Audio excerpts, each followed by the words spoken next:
Bueno,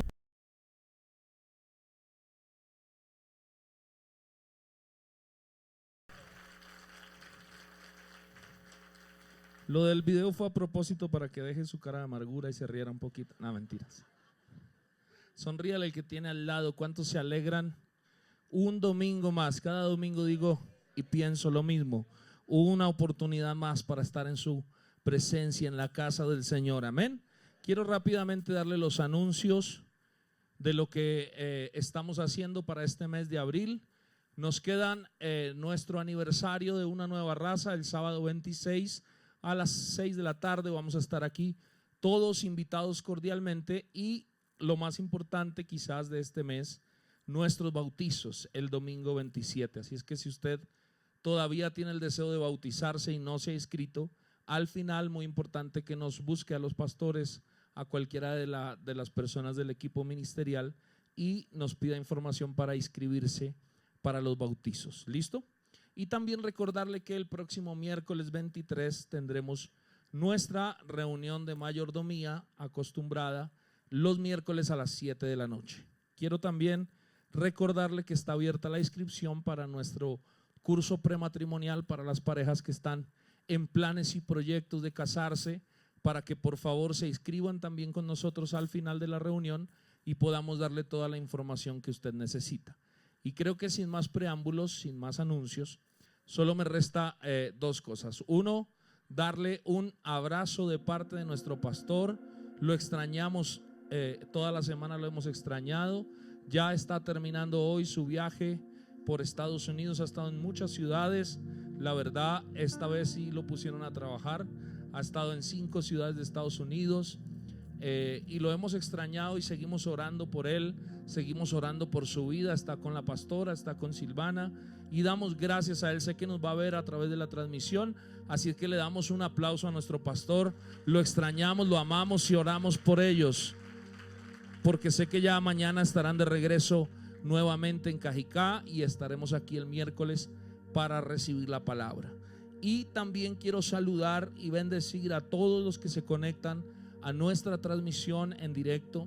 Queremos darles la bienvenida y recordarles que todos los días que se abre esta casa, los esperamos y los anhelamos, que un día no sea solo virtual, sino que puedan venir y conectarse, y les damos un aplauso a ellos que están ahí en la transmisión. Les amamos y sabemos que esta es una casa para ustedes. Quiero que se coloque de pie un minuto porque vamos a orar.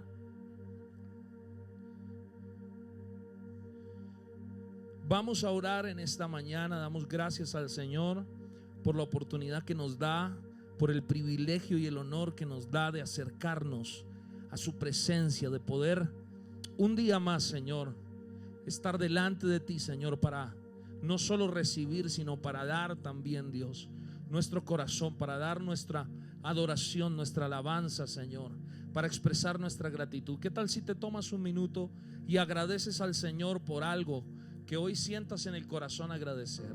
Si tienes un motivo hoy para dar gracias, dile: Señor, gracias. Gracias por mi casa, gracias por mi familia, gracias por mi vida, Señor. Gracias porque hoy estoy sano, estoy completo, porque hoy me levanté, abrí mis ojos y la gracia de Cristo me abrazaba. Hoy pude, Señor, saludar a mi familia. Hoy pude, Señor, venir caminando en mi carro o en mi cicla. Pude venir a la casa y levantar mi adoración en la alabanza, Señor. Hoy pude abrazar a mis hermanos en la fe. Hoy puedo dar gracias por muchas cosas que solo tú, Dios, has puesto en mi caminar, en mi vida, en el nombre de Jesús. Y hoy te adoramos y te bendecimos. Amén y amén. Puedes tomar tu asiento esta mañana.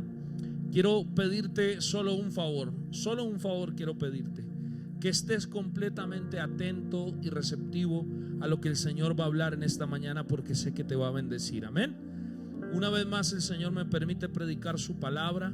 Para mí es un motivo de gozo, de expectativa.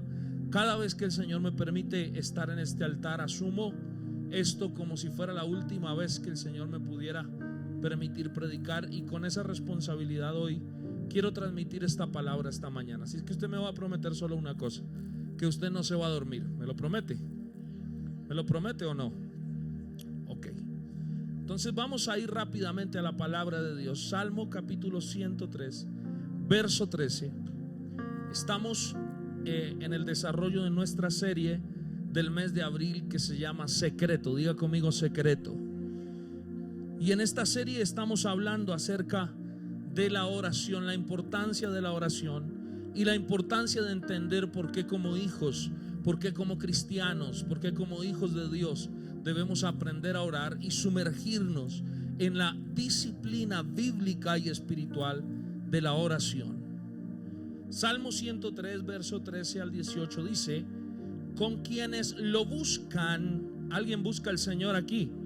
A ver, lea conmigo. Con quienes lo buscan, Dios es tan tierno como un padre con sus hijos. Qué linda esta palabra.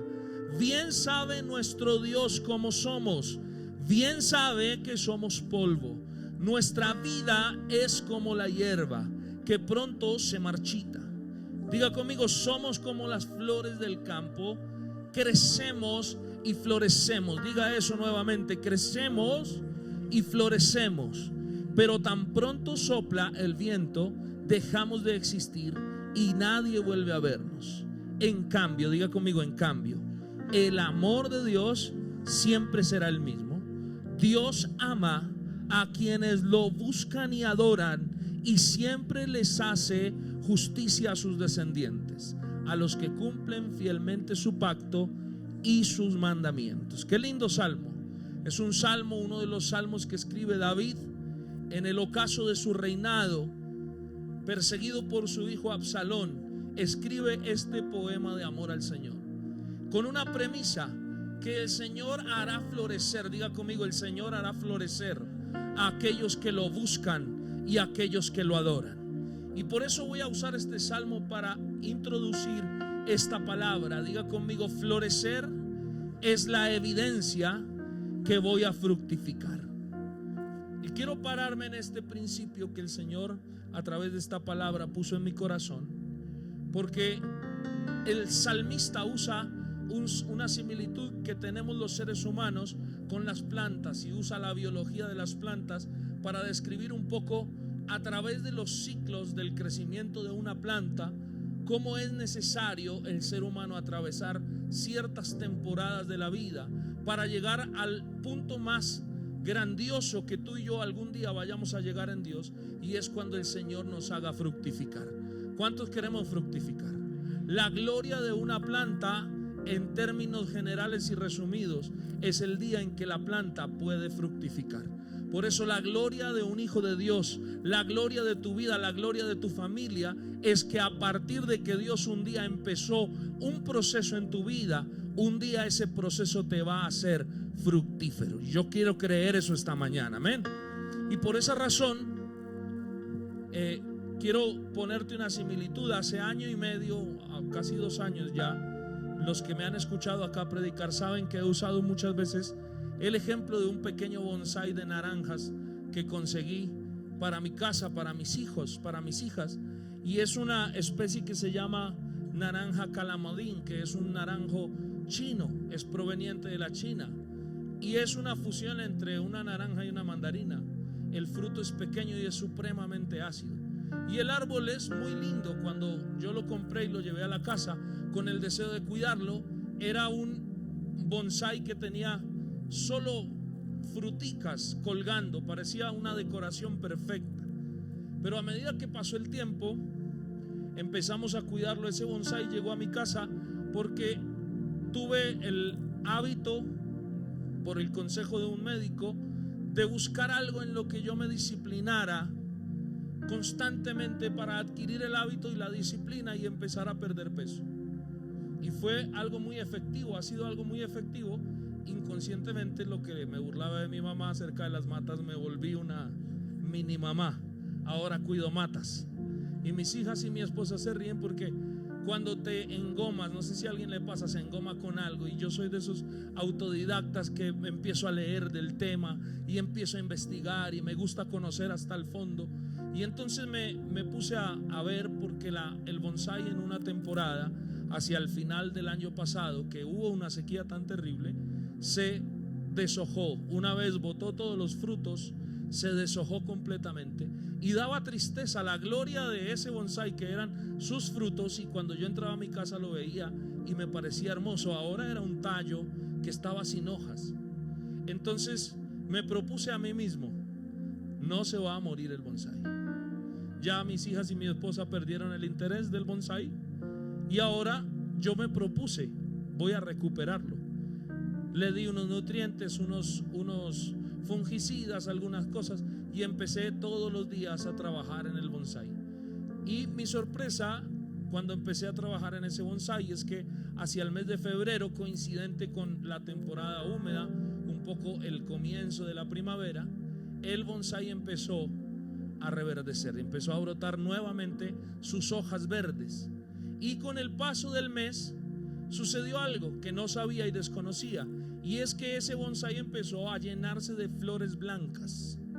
Y me puse a investigar que las flores blancas en los cítricos son una flor que se llama azahar, y el azahar es la fragancia que se utiliza en la mayoría de los perfumes. Y me causó gracia y atención, porque cada vez en la noche que llegaba a la casa, el bonsái está en la puerta, y la puerta de la casa olía delicioso, porque la flor, el momento en que florece, es un momento increíble, olía delicioso. Pero esta historia termina cuando 15 días después, lo lindo y lo oloroso de sus flores pasó como otra temporada más, y empezaron a caerse todas las flores. Pero en estos días me puse a ver que donde había cada flor, donde había un rastro de una flor marchita, la flor dejó un pequeño frutico nuevamente que está brotando. Y yo me emocioné, mi esposa me miraba como: ¿estás bien, amor? Solo una mata. Pero me emocioné porque luego que la flor cayó, debajo de la flor, la semilla de la flor, estaba una pequeña mandarinita que se ve como un botoncito. Y entonces el Señor, pensando en ese bonsái, me regaló esto: florecer es la evidencia que en tu vida vas a ser fructífero. Y ahí nació esta palabra. Cuando tú entiendes las temporadas de la vida, florecer, el momento en que tu vida espiritual florece, es la evidencia que no va a ser solo un lindo momento en la iglesia. ¿Cuántos hemos tenido un buen momento en la iglesia? Esos momentos que queremos que no se apague la música, que no se acabe la predicación, o que estamos ministrados y que el Señor habló a nuestra vida y queremos seguir recibiendo más y más. O cuando entramos en oración, cerramos la puerta del cuarto y sentimos la presencia del Señor en nuestra vida y queremos que ese momento no termine, porque son momentos donde nuestra vida espiritual florece. O aquel momento donde el Señor trajo respuesta a una oración que tú estabas orando insistentemente y ves que orar al Señor tiene resultados, y entonces tu vida espiritual florece. Pero el Señor me ministró esto: cuando la vida espiritual florece, el tiempo de florecer pasa, y es el momento más importante de todo cristiano, porque cuando nuestra etapa de florecimiento pasa y la flor se marchita, porque a todos también nos ha pasado que hemos venido un día a la iglesia y no hayamos sentido el por qué estar aquí, o que entramos a orar a nuestro cuarto y también, así como en los días que orar era nuestro deleite, ahora orar tampoco es algo que tiene sentido. No sabemos por qué orar, no sabemos para qué orar. Y como son ciclos de la vida, el Señor ministró mi corazón y me dijo esto: si has florecido espiritualmente, estás preparado para ser fructífero. Y hoy te quiero hablar de esto: una oración que se acerca al Señor para buscarlo, no para florecer, no para un buen momento, sino para ser fructíferos en Dios. Dile al que tienes al lado: el Señor está deseando. Vamos, háblale, despiértalo. Dile: el Señor está deseando que tu vida de oración sea una vida fructífera, que cada vez que vayas a orar con el Señor, algo suceda en tu vida espiritual. Amén, ¿usted lo cree? Y por eso a esta palabra, el tema número 3 de la serie Secreto, le he llamado algo más que un diálogo. Diga conmigo: algo más que un diálogo.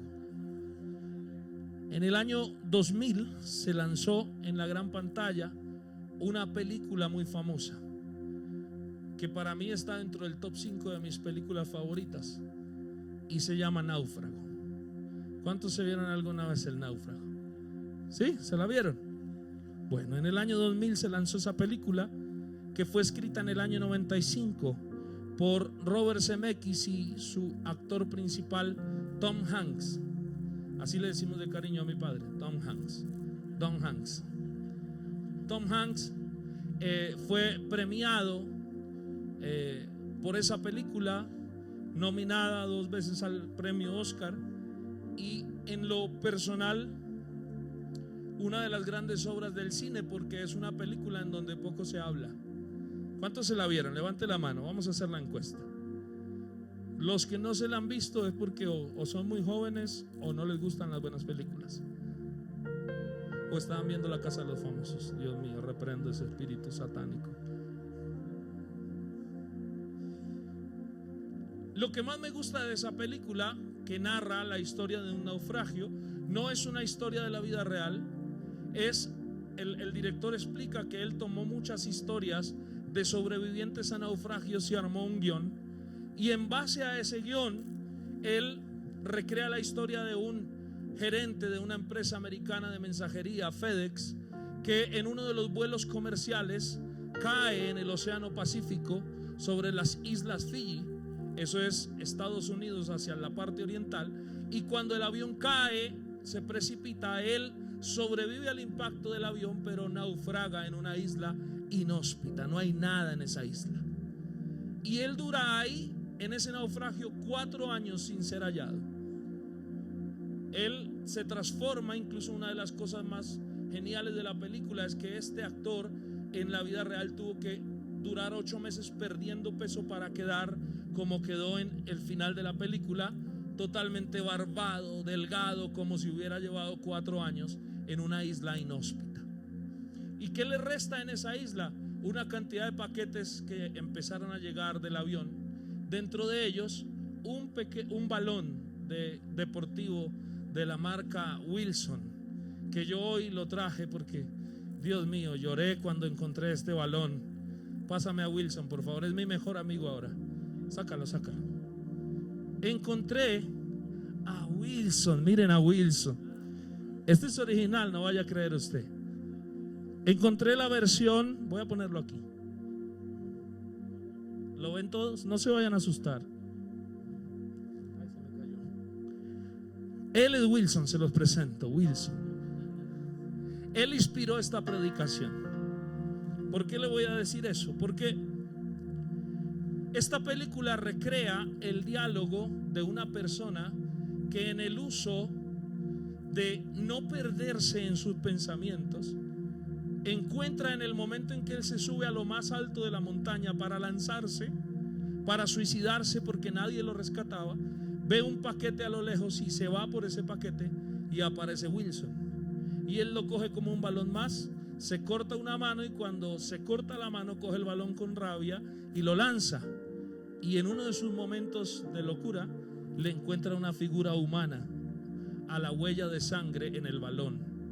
Y Wilson, en el final de la película, me va a entender por qué le hablo, Wilson se convierte en la razón por la cual ese náufrago no se enloqueció, porque ese náufrago halló en Wilson el diálogo para hacerse sentir humano, vivo, para poder entender que no estaba solo, que podía salir.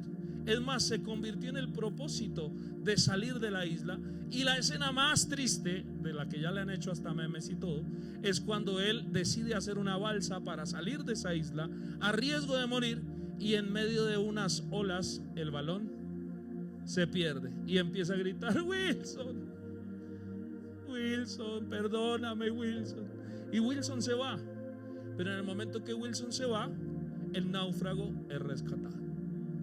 ¿Por qué le voy a hablar de esto? Porque algo parecido es la oración de un cristiano que no entiende qué es orar. Y por eso esta palabra se llama, dígale al de al lado, algo más que un diálogo. Dígale al del otro lado, algo más que un diálogo. Terapéuticamente, nuestros diálogos internos son necesarios e inevitables. ¿Cuántos han tenido diálogos internos? Todo el tiempo, desde que nosotros nos despertamos, estamos en un constante diálogo interno. Y yo digo, ¿qué pensarían de nosotros si un día Dios amplificara la guerra y la batalla de nuestros diálogos internos? Usted en sus diálogos internos ha sido asesino, ha sido narcotraficante, ha sido presidente de la república. No se ponga lo que quiera, pero usted en sus diálogos internos ha sido todo lo que estuvo al alcance de sus pensamientos. Es más, usted y yo somos de los que en la mente decimos, si eso me hubiera pasado a mí, yo. Pero en el momento que te pasa a ti, tu diálogo interno, mi diálogo interno se derrumba, porque el diálogo interno es algo inevitable de nuestra mente. Y este baloncito me recordó a mí que nosotros como cristianos, cuando nos acercamos al Señor, caminamos en una línea muy delgada de creer que nuestra vida espiritual consta en un diálogo interno o realmente es una relación con alguien que nos oye y nos habla.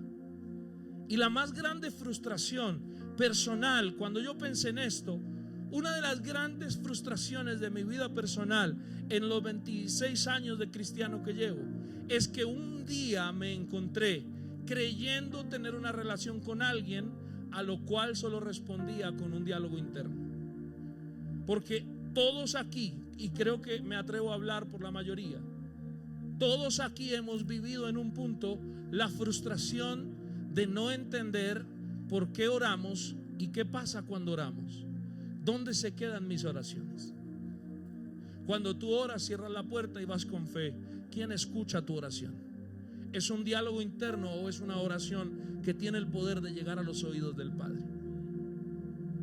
No sé cuántos aquí se han hecho esa pregunta, pero constantemente la vida espiritual nos debe replantear y llevarnos a hacer entender que nuestras disciplinas espirituales no son rutinas religiosas, no son diálogos internos. Ahora, y me quiero meter profundo en la oración, porque la diferencia entre un diálogo interno y un pensamiento y orar es un abismo gigante. Yo no sé cuántos dicen, voy a orar, voy a meterme en su corazón, y empiezas a orar y dices, Señor, ay, ayúdame, Señor, porque yo siento que yo no lo voy a poder perdonar, Señor.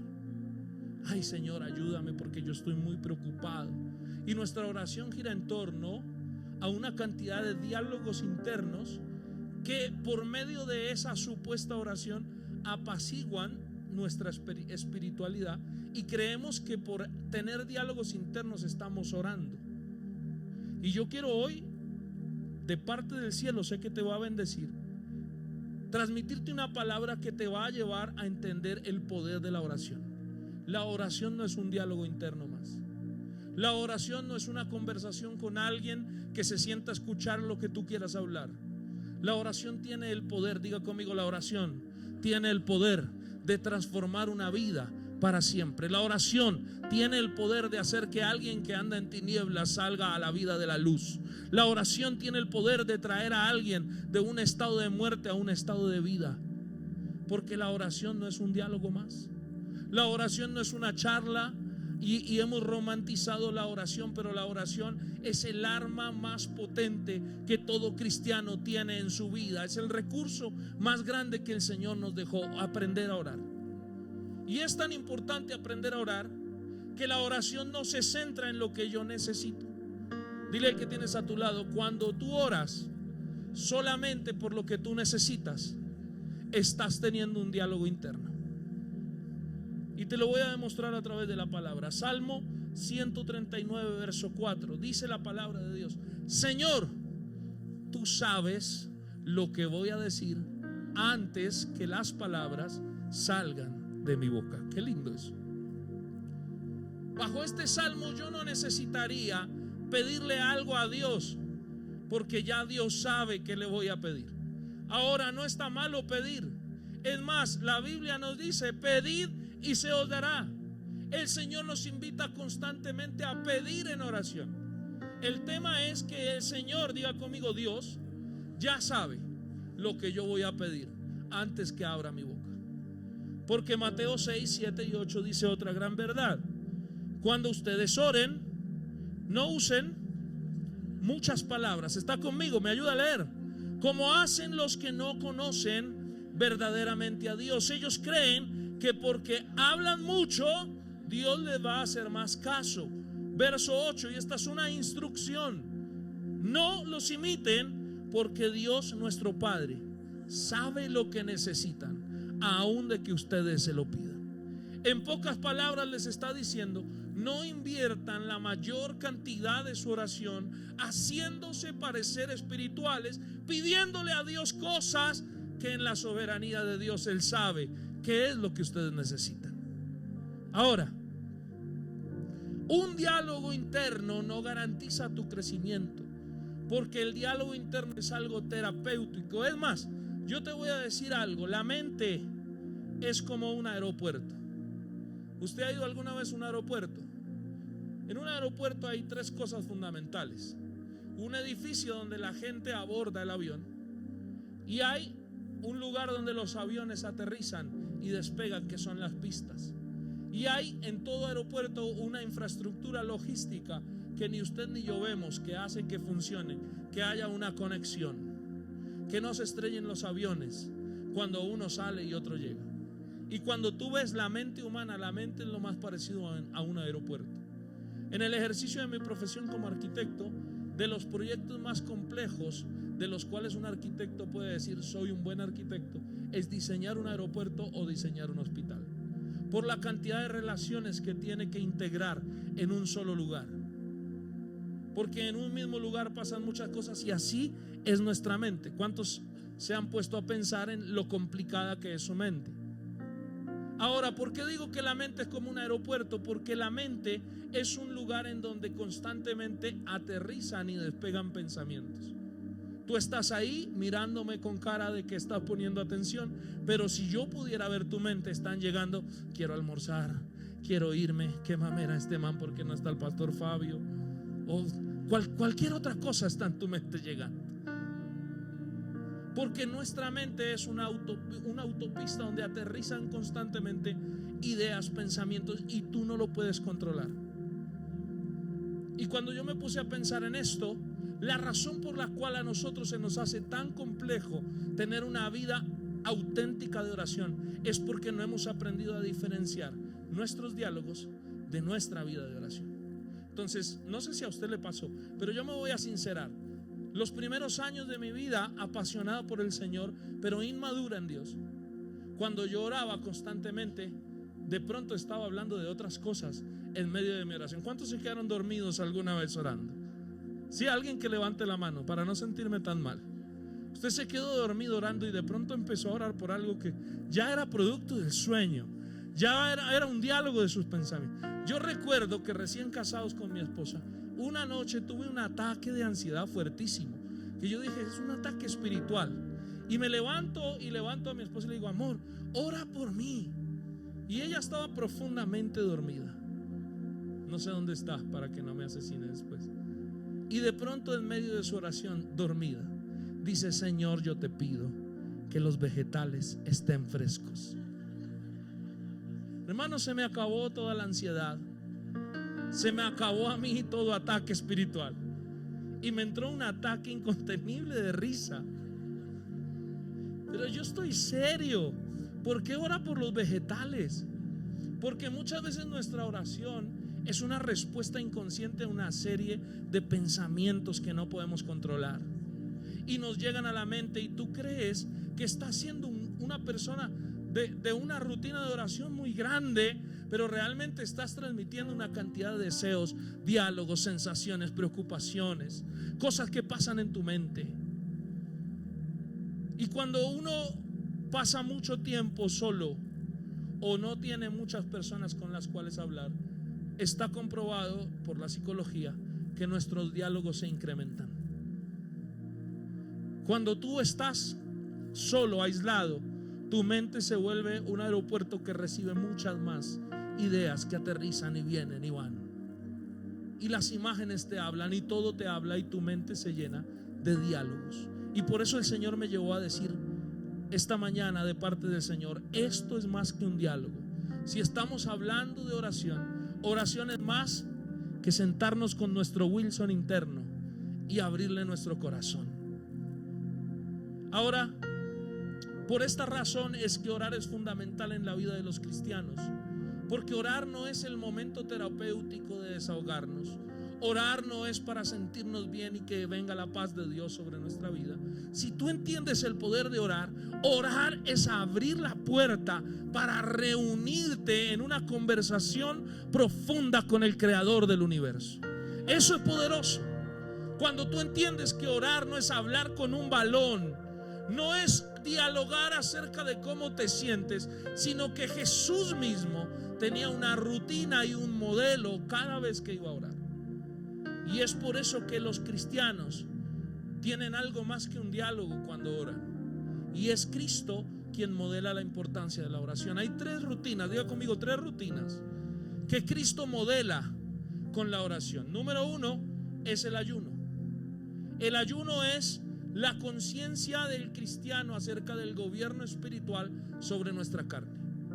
Un cristiano que no ayuna es un cristiano que está completamente expuesto a sus pasiones carnales. Y no lo digo yo, lo dice la Biblia. Es tan grande el concepto del ayuno que Jesús ayunaba. Porque Jesús, siendo todo Dios, diga conmigo, todo Dios, fue todo carne.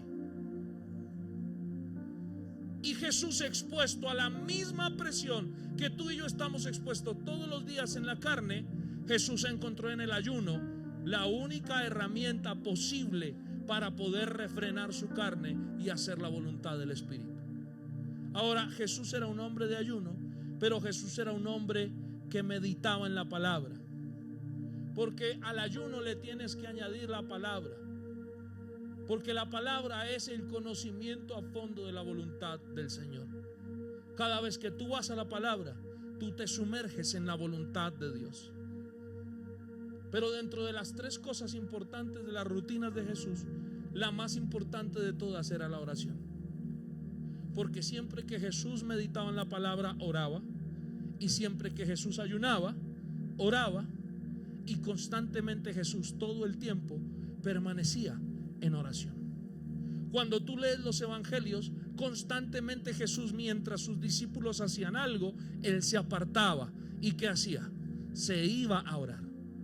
Mientras él estaba en los recorridos de su misión, de su tarea en la tierra, constantemente él se apartaba a un monte, a un lugar apartado. Iba para hacer algo poderoso. Diga conmigo, orar. Y por esa razón es que la oración es nuestra relación directa con el Señor por medio de Cristo. Y yo te quiero hablar de esto porque quiero llegar al centro de esta palabra y ministrar esta palabra. Hebreos capítulo 4, verso 14 al 16 dice: por tanto, léalo conmigo, por tanto, teniendo un gran sumo sacerdote que traspasó los cielos, ¿quién es? Jesús, el Hijo de Dios, retengamos nuestra profesión, porque no tenemos un sumo sacerdote que no pueda compadecerse de nuestras debilidades, sino uno que fue tentado en todo según nuestra semejanza, pero sin pecado. Y este 16 alguien tiene que leerlo y recibirlo.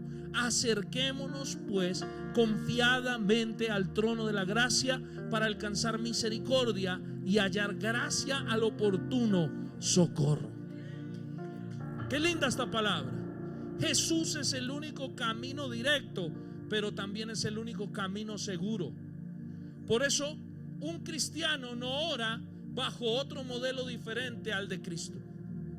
Porque si en tu oración Cristo no es el centro, tu oración se queda en el techo o un diálogo más. La oración del cristiano se fundamenta en que por la gracia de Cristo tú y yo nos podemos acercar confiadamente al trono de Jesús, al trono de Dios, y poder hallar oportuno socorro. Qué lindo eso. Los antiguos, los judíos, los padres de la fe oraban, pero su oración carecía de algo muy importante, a lo cual tú y yo tenemos acceso. Se llama Cristo. Porque Abraham oraba y Dios escuchaba. Porque Isaac oraba y Dios escuchaba. Porque Moisés oró al Señor cara a cara, lo vio. pero aún así el Señor lo escuchaba. Pero tú y yo, que no hicimos méritos para nada, por la gracia de Cristo, cerramos la puerta del cuarto, como dice Mateo 6:6, y entramos en nuestro aposento, y ahí no hay un diálogo con un balón, ahí no hay un diálogo de nuestros pensamientos, ahí está el Señor al lado tuyo para escuchar tu oración. Tú tienes que entender eso. La línea delgada entre ser un religioso o ser alguien que florece en su vida espiritual es tener conciencia que orar no es hablar con algo que no puede responder. Orar es tan poderoso como entrevistarse por la gracia de Cristo con el mismo creador del universo. Eso es poderoso. Eso hace que orar sea la cita más importante de la vida de cualquier hijo que ama, teme y respeta al Señor. Porque orar está al nivel de la entrevista con cualquier dignatario de primer nivel del mundo. Cuando en tu vida orar es simplemente un diálogo, orar fácilmente puede ser cualquier cosa, cualquier parte del día, cualquier momento sirve para orar. Pero cuando para ti la oración es entrevistarte con el creador del universo, orar se convierte en el asunto más importante de mi vida espiritual.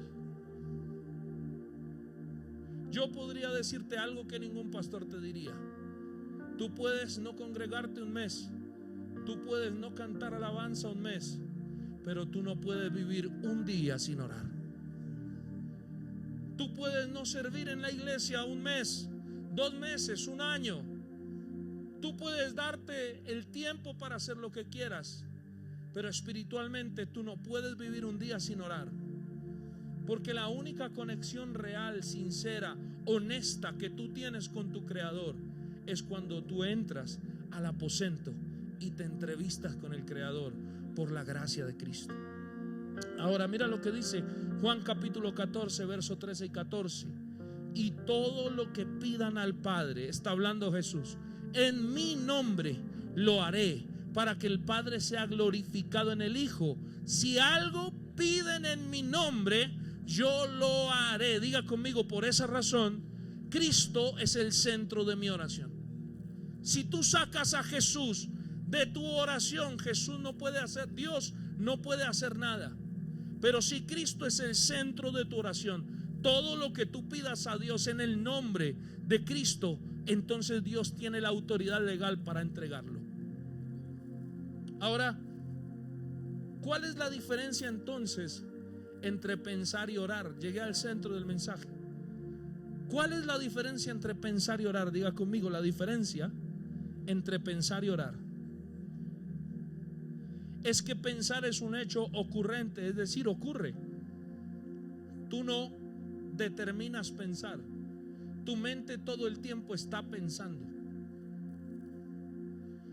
No es tan así como que todos tenemos, los hombres tenemos un simio que toca y que nosotros estamos en la nada, ¿cierto? Porque las feministas constantemente dicen que nosotros hacemos nada. No, todos los seres humanos pensamos en algo. La diferencia entre las mujeres es que ellas piensan en muchas cosas. Nosotros pensamos en una, pero estamos pensando. Si usted ve un hombre distraído, solo, o está pensando en fútbol, o está pensando en comida, o está pensando en dormir, pero está pensando. Y si usted ve una mujer por ahí, está pensando en 80,000 cosas y está pensando. Porque pensar es un hecho ocurrente. Tú no te levantas y dices: ay, me voy a sentar a pensar. Tu mente trabaja aun cuando tú no tengas control de ella. Todo el tiempo estamos pensando. Y tras del pensamiento se desatan sensaciones, emociones como la angustia, la preocupación, la incertidumbre. Todo eso lo trae el pensamiento. Es como un caudal que tú no puedes detener. Tú te levantas pensando en que algo malo va a pasar, como el dicho de las abuelas. Algo malo va a pasar. ¿Por qué? Porque es que el cielo está crespo hoy. Y mi abuela decía: cuando las nubes están crespas es que va a temblar. Y en el pensamiento se nos incrustó ese pensamiento y empezó a desatar una serie de emociones. Lo más grave es que no eran solo emociones, también eran reacciones. Entonces la emoción, el sentimiento de preocupación porque algo va a pasar y porque el cielo está crespo, entonces va a temblar, entonces mejor hoy no salgan, mejor quedémonos aquí en la casa porque algo malo va a pasar. Todo eso, diga conmigo, pensamientos. El torrente de la mente es incontrolable. Por lo tanto, la diferencia entre pensar, diga conmigo, pensar es algo que sucede biológicamente, sin control, sin represión. ¿Cuál es la diferencia entre pensar y orar? Diga conmigo que orar es un acto consciente. Uy, alguien debería celebrar esto. Diga conmigo, orar es un acto consciente. Requiere el gobierno de los pensamientos, pues orar es una elección 100% consciente. Es tan consciente que la primera vez que quizás tú dijiste quiero orar, tomaste una actitud espiritual para hacerlo. Y quizás lo primero que a todos nos pasó cuando quisimos orar es que dijimos, ¿y qué se dice? ¿Cómo se ora? Porque la mente no está preparada para hablar con Dios. La mente está preparada para hablar con ella. Pero cuando tú decides orar, orar es algo muy complicado. Es más, yo me atrevo a dar esta estadística, que oración es quizás una de las frustraciones a la cual todos nos exponemos cuando conocemos a Dios. Porque ¿cuántos aquí no nos hemos frustrado intentando parecer espirituales orando? Y más si usted viene de una iglesia donde hay gente de oración y usted los oye hablar y usted dice, Dios mío, esa gente ¿qué dice? Y el primer acto reflejo que nos convierte un poco en religiosos es que oramos por imitación. Entonces empezamos a adoptar el léxico que usan unos, porque parece que son espirituales cuando oran. Y si hablan como medio puertorriqueños o medio isleños, y si se comen ciertas R's y L's, entonces se oye un poco más elevada la oración. Ahora, yo te hablo esto porque una de mis grandes frustraciones fue entender cómo debo orar yo, no la iglesia. ¿Cómo debo orar yo? ¿Cómo yo tengo la certeza que Dios escucha lo que yo oro? ¿Cómo yo tengo la certeza que yo voy a mi cuarto y abro mi corazón al Señor y no estoy hablando con mi mente? No estoy transfiriendo mis pensamientos, mis deseos, mis frustraciones, sino que realmente el Señor está ahí arriba en su trono sentado, pero está escuchando mi oración. Te voy a decir cuál es la diferencia. ¿Quieres escucharlo? La verdad, usted no me está motivando mucho a predicar, porque usted tiene una cara de sueño hoy. Parece que hoy me quitaron a toda mi hinchada de millonarios. Aunque yo dije que no iba a volver a hablar de eso porque una señora me regañó afuera. No le voy a decir el nombre, pero me pegaron una vaciada. Que porque yo hablaba de millonarios y mi hermano era de Santa Fe. Y que yo debería ser de Santa Fe. ¿Ah? Y que yo pinté la iglesia de azul, las babosadas que dice mi hermano aquí. Me regañaron, se lo advierto. Me vaciaron por su culpa. Entonces dije por dentro mío, no voy a hablar de millonarios. Pero es inevitable, es inevitable. Un predicador famoso del siglo XVI, John Bunyan, escribió un libro llamado El progreso del peregrino. Es un libro muy famoso, que es un libro muy corto que usted tiene que leer alguna vez en su vida. Y en uno de sus discursos acerca de la oración expuso algo tan lindo. En la oración es mejor tener un corazón sin palabras que tener palabras sin un corazón. Y eso para mí resume lo que es el abrebocas de una oración correcta. ¿Tú quieres aprender a orar? Primer consejo, dile al que tienes al lado, no te preocupes qué decir. Porque a veces decimos cosas que no tienen corazón. El corazón de la oración, la esencia de la oración, es el deseo de acercarnos al Señor para conocerlo. Por eso el primer verso que leímos en Salmos dice: a los que se acercan genuinamente para buscar al Señor, el Señor los hará florecer. Yo no sé si hay alguien aquí que quiere florecer, que está buscando que su vida espiritual no sea algo fingido, sino que sea algo real, que está diciendo: yo quiero conocer al Señor en toda su extensión, yo quiero conocer al Señor en toda su plenitud. Para eso, di conmigo, necesitas tener el corazón. Ahora, esta palabra nace en este verso, Lucas capítulo 11, verso 1 al 4. Es tan efectiva y apasionante la forma de orar de Jesús.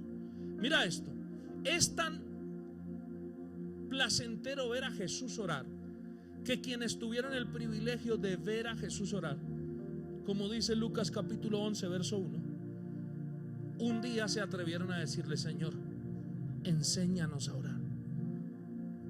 Aconteció que estaba Jesús orando en un lugar, y cuando terminó, uno de sus discípulos que le dijo: Señor, enséñanos a orar como Juan enseñó a sus discípulos. Está hablando de Juan el Bautista, porque Juan era la voz que clamaba en el desierto.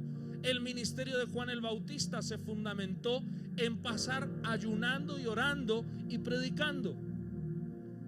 Él predicaba esporádicamente, pero la mayoría del tiempo que hacía Juan el Bautista, orar y ayunar. Porque diga conmigo, este año nos obliga a permanecer, y permanecer sin orar es algo que no existe en la mente de Dios. Tú puedes tener fuerza, talento, dinero, recursos, todo lo que quieras, pero si no tienes una vida de oración, nunca vas a poder sostenerte en el camino del Señor. Y por eso las abuelas, mi abuela decía: cristiano que no ora, el diablo se lo devora. Porque es una verdad. Cuando en tu vida no hay una rutina, una disciplina de oración, tu vida es vacía. Ahora, enséñanos a orar es el grito que yo le dije al Señor cuando estaba escribiendo esta palabra. Yo no quiero simplemente orar. Yo creo que orar es algo más que un diálogo. Y si Dios en este mes de abril nos permitió escuchar esta serie en donde Dios nos ha hablado cosas muy gloriosas. El domingo pasado nos habló de lo importante de una oración con agradecimiento. Pero yo te tengo que decir algo hoy de parte del corazón del Señor. Si tú pretendes andar tu vida cristiana solo porque está de moda venir a la iglesia, te tengo que decir que voy a verte en un estado de frustración unos días más adelante. Porque si algo frustra la vida de un hijo de Dios, es creer que tiene acceso a alguien a quien realmente no conoce, no ha escuchado su voz, no se ha deleitado con él. Por eso una iglesia real, una iglesia honesta, es una iglesia que dice: yo necesito decir lo más profundo de este verso, Lucas capítulo 1, 11. Enséñanos a orar. ¿Cuántos quieren aprender a orar? ¿Cuántos le dicen hoy al Señor: amado Jesús, no me des nada más, solo enséñame a orar? Verso 2 dice: y les dijo, Jesús les dijo: cuando oren, digan: Padre nuestro que estás en los cielos, santificado sea tu nombre, venga tu reino, hágase tu voluntad como en el cielo, así en la tierra. El pan nuestro de cada día, dánoslo hoy, y perdona nuestros pecados, porque también nosotros perdonamos a todos los que nos deben, y no nos metas en tentación, mas líbranos del mal. Esta oración, este es un modelo que resume 5 acciones contundentes de la oración de Jesús. Pero esto se ha minimizado a una oración tradicional. El poder de esta oración se ha minimizado a rezar 3 Padres Nuestros, y creemos que eso ya es. Así como hemos minimizado la oración a decirle: Señor, gracias por este día, gracias por los alimentos, bendice a mi familia y amén. Porque todo lo que se sale del modelo de Cristo es un diálogo. Ahora, ¿qué tiene la oración de Jesús? Que ha trascendido de ser una repetición, de ser una palabra más. ¿Qué tiene esa oración en trasfondo? Que hace que ese momento de cerrar mi puerta, de ir quizás en mi auto o de con mi pareja arrodillarme al borde de mi cama y decir voy a orar, ¿qué hace que eso deje de ser un pensamiento y sea lo más poderoso espiritualmente que pueda suceder en tu vida? Es abrir los cielos para que Dios y tú tengan una conversación.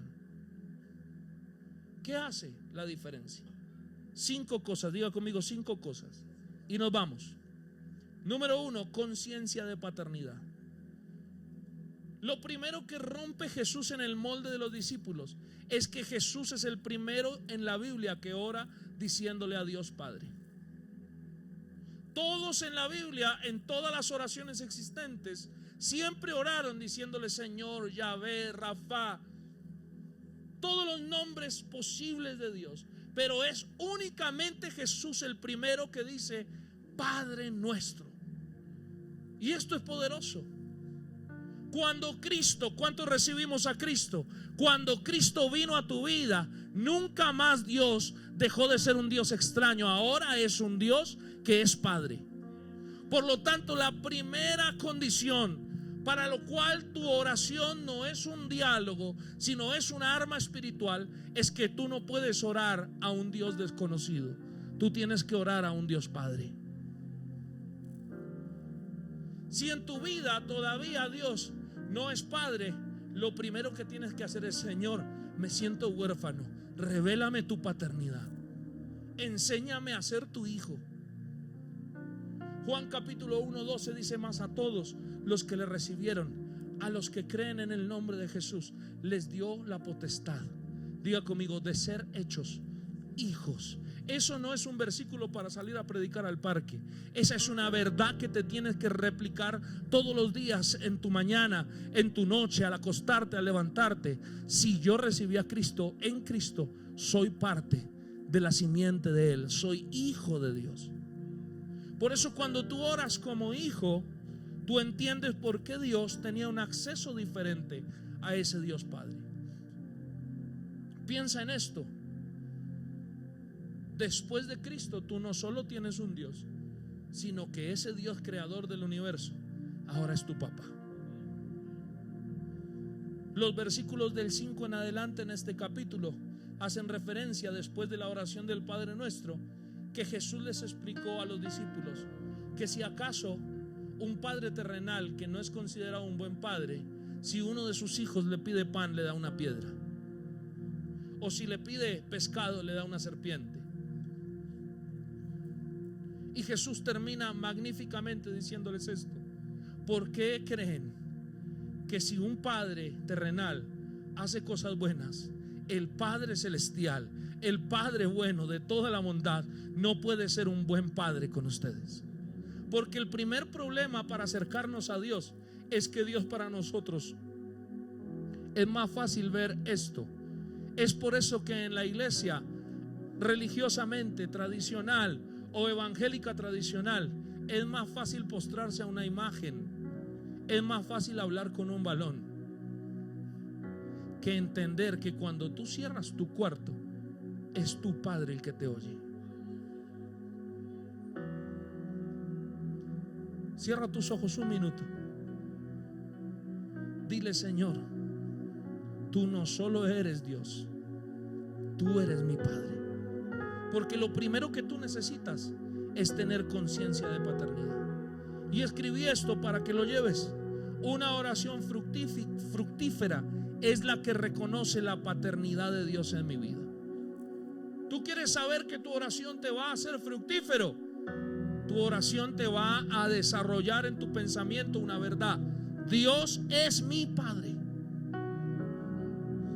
¿Cuántos saben que Dios es su Padre? Ahora, número 2, y este me encanta.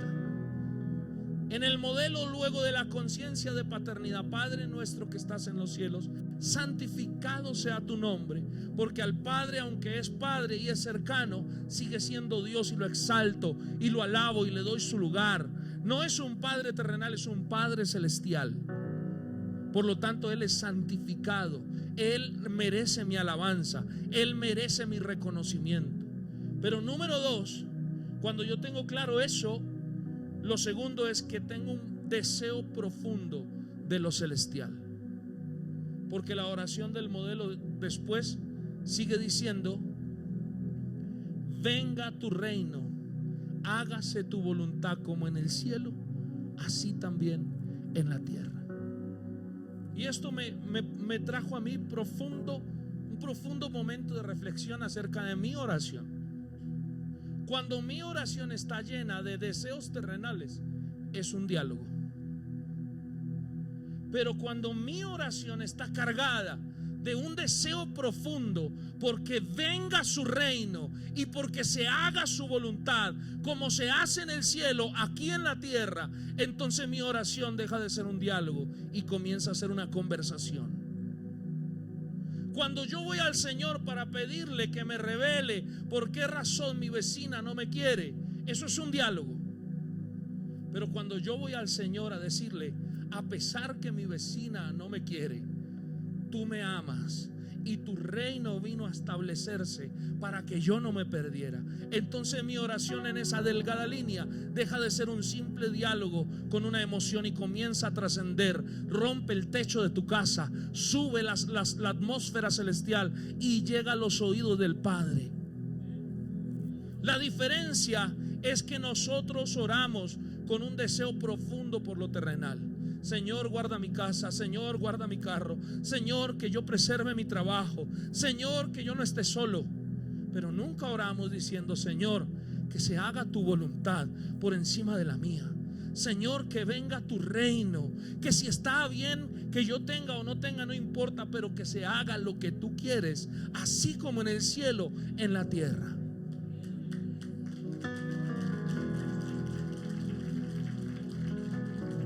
Una oración fructífera es una oración que me conecta con la voluntad de mi Padre. Una oración fructífera no es la que dice: Señor, yo he orado para que tú hagas esto y no pasa. Una oración fructífera es aquella que dice: Señor, aunque yo he orado de mi voluntad, pasa de mí esta copa si es necesario, pero que no se haga mi voluntad, que se haga tu voluntad.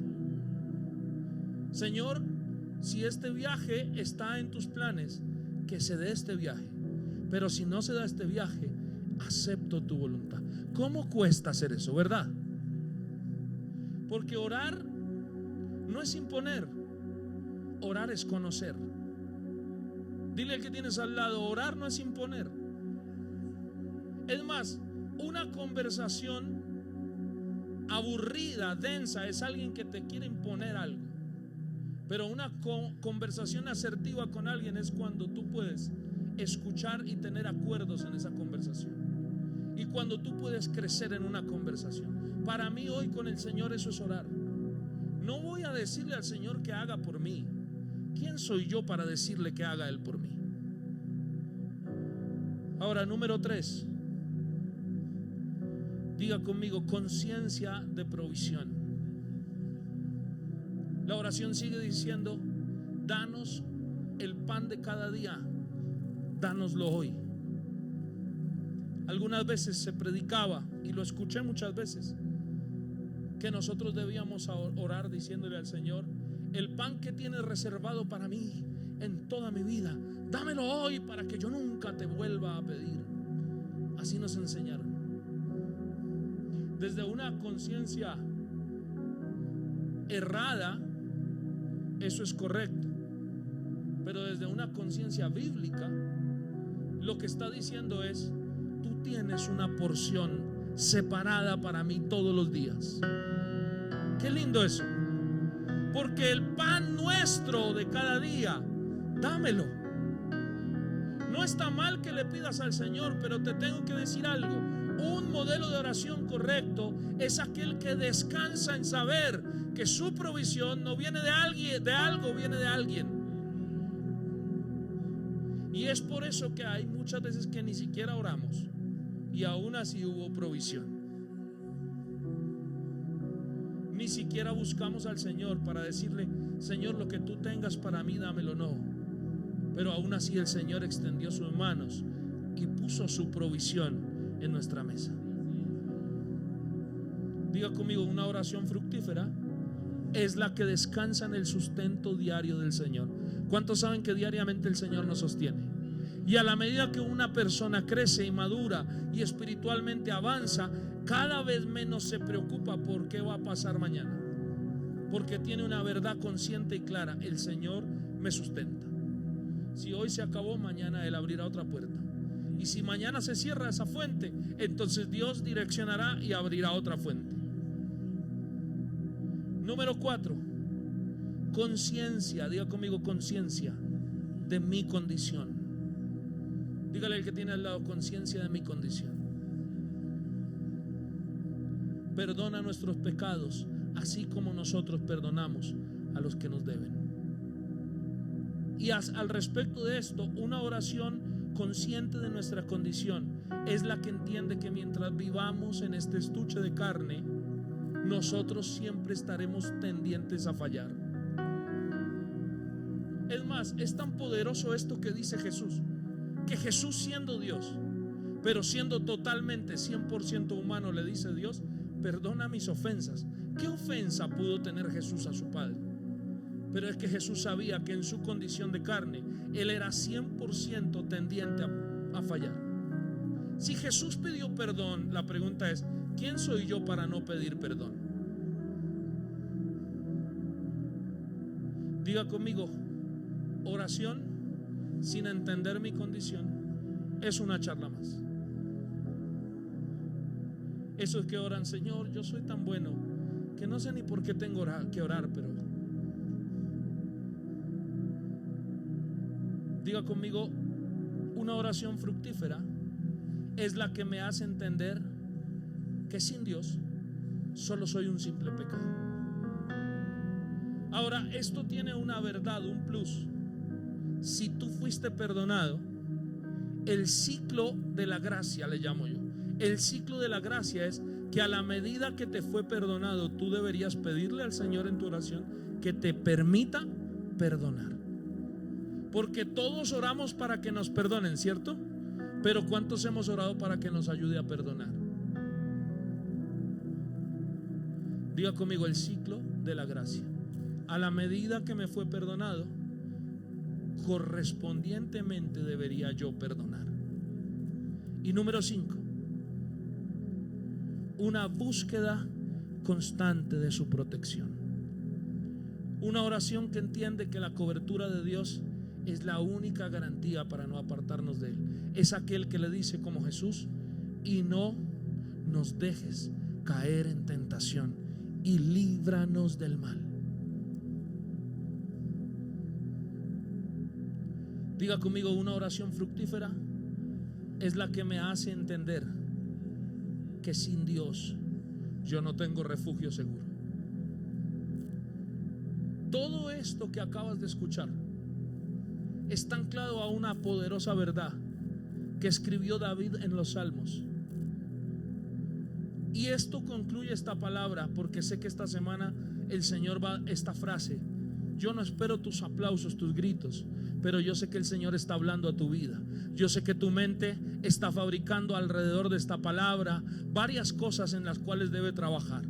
Y yo sé que el Señor esta semana te va a decir: yo no quiero un diálogo, yo quiero algo más que un diálogo. Y la razón por la cual David en los Salmos me deja ver que el Señor, más que un acto religioso de conciencia, de pensamiento, quiere algo real, más que un diálogo, es entender esto. Diga conmigo: el Señor inclina sus oídos para escuchar mi oración. Salmo 40 verso 1 dice: yo puse mi esperanza en el Señor y Él inclinó su oído. Alguien tiene que celebrar esto. Yo puse mi confianza en el Señor, pero Él inclinó su oído y escuchó mi clamor. Me sacó del hoyo de la desesperación, me rescató del cieno pantanoso y plantó mis pies sobre una roca. Me hizo caminar con paso firme, puso en mis labios un nuevo canto, un canto de alabanza a nuestro Dios. Muchos vieron esto y temieron y pusieron su esperanza en el Señor. Porque tú tienes que entender que lo que hace que tu oración sea más que un diálogo es que cuando tú hablas, recibe esto, el Señor inclina sus oídos.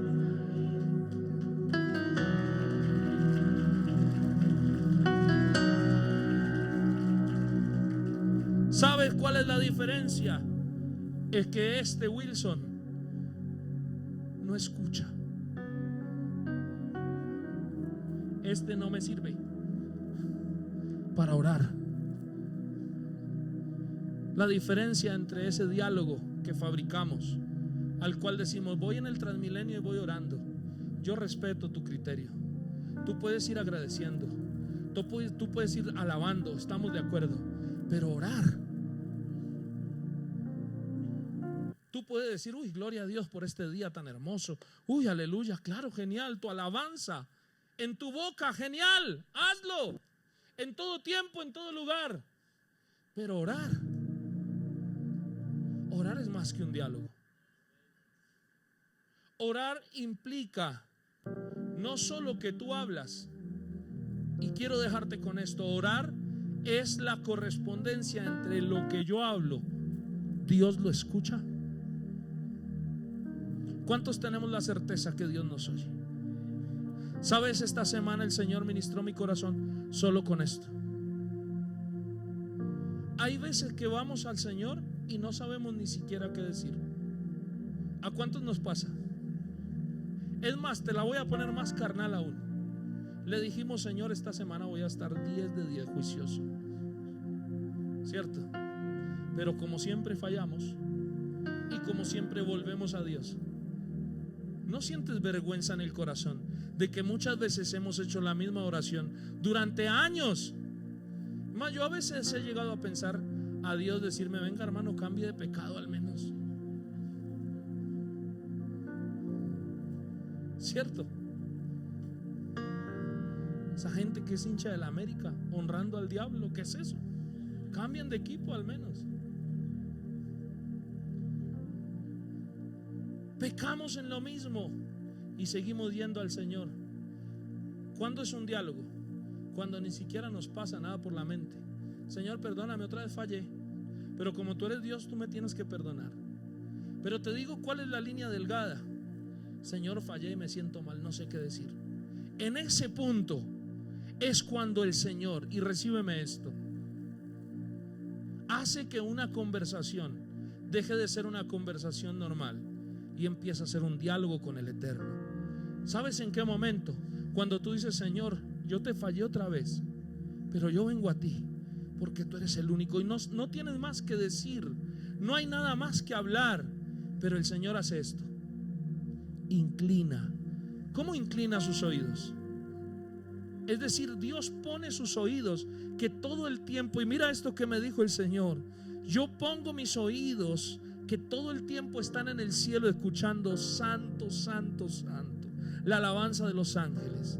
Y yo inclino mi oído, es decir, Dios sale del hábitat de la adoración y se mete en el hábitat del corazón humano, que es inestable, que es infiel. Porque una oración real, no de palabras, sino la que tú dices, Dios, necesito que me ayudes, porque yo no puedo con esto. El Señor inclina sus oídos. Él renuncia a la adoración de los ángeles para escuchar tu oración. ¿Por qué me dice que la oración no sirve? ¿Por qué me dice que ha orado y que ha orado y que la oración no tiene respuesta? Si Dios escucha tu oración, si Dios siempre escucha tu oración. Solo vine a decirte esto de parte de Dios hoy. Tu oración es algo más que un diálogo. Es algo tan serio que el Señor renuncia a su adoración y dice, hay algo importante que tengo que hacer. En la habitación de la casa tal, de la dirección tal, ahí hay un hijo que está buscándome, que tiene el deseo de hablar conmigo, y yo tengo el deseo de hablar con él. ¿Sabes? Orar no es cualquier cosa. Orar no es cualquier cosa. Una iglesia que ora es una iglesia que se fortalece, y por tanto es una iglesia que permanece, y por tanto es una iglesia que no se detiene, y por tanto es una iglesia que no se estresa en las cosas de la tierra. Es una iglesia que no se angustia por las situaciones X o Y que pasan en la vida y que a otros atormenta, porque una iglesia que ora es una iglesia que conoce profundamente el corazón de aquel con quien habla todos los días. Y por eso mi invitación hoy: levántate de tu silla, levanta tus manos, y de manera personal, hoy no hay nada más que hacer, hoy no hay nada más que decir, hoy no hay nada. Gracias por mantenerte conectado a nuestra transmisión. Esperamos que esta palabra haya edificado tu vida. Si deseas ofrendar en nuestro ministerio, puedes hacerlo a través de nuestros canales digitales. Gracias por tu generosidad. Si necesitas acompañamiento y no asistes a ninguna iglesia y deseas congregarte, contáctanos. Estamos para servirte.